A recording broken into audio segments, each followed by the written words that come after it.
18. The Moon. In tarot, the Moon card is considered with a hushed sense of dread and foreboding. It is the card of nightmares, shadow, and illusion.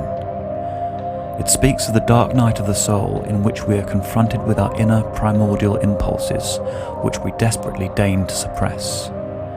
This is symbolized by the crayfish surfacing from the water at the bottom of the card.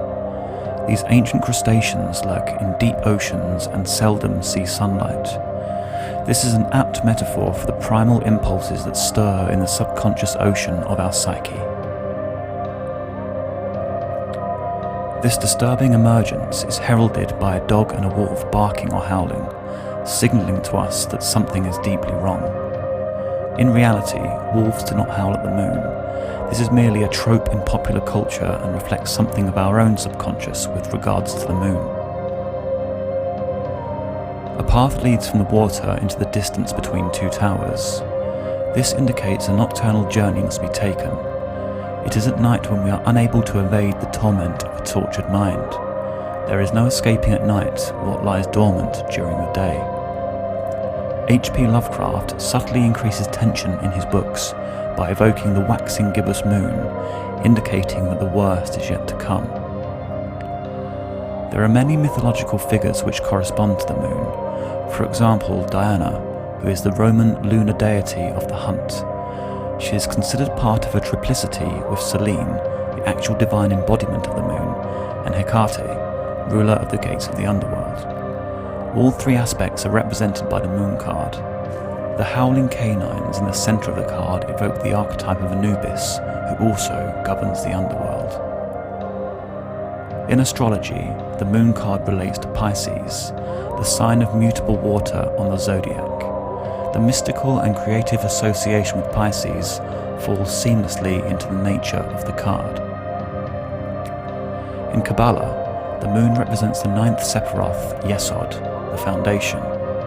This is the initial astral gate that separates the material world from higher formative and archetypal spheres. However, the moon card corresponds to the 29th path of the Tree of Life. This connects the spheres Netzach and Malkuth, and is thus referred to as the corporeal intelligence, bringing the physical body into union with the world of emotions.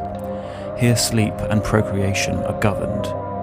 Under the rule of Pisces, here we see the great mystic font which can only be accessed by twilight.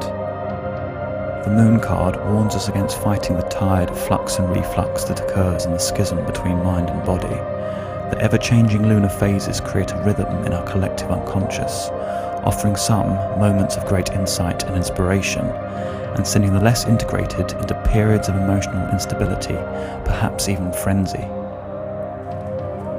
We are reminded of the High Priestess, who sits comfortably between two pillars with the crescent moon at her feet. She has reconciled the lunar division of mind and body, and now sits throned in triumphant moonlight. She represents the moon on a higher level and is the passive conduit of the collective unconscious. After the destruction of the tower and the brief respite of the star, the moon presents a path, the final challenge which the initiate must overcome before reaching enlightenment, awakening, and unity.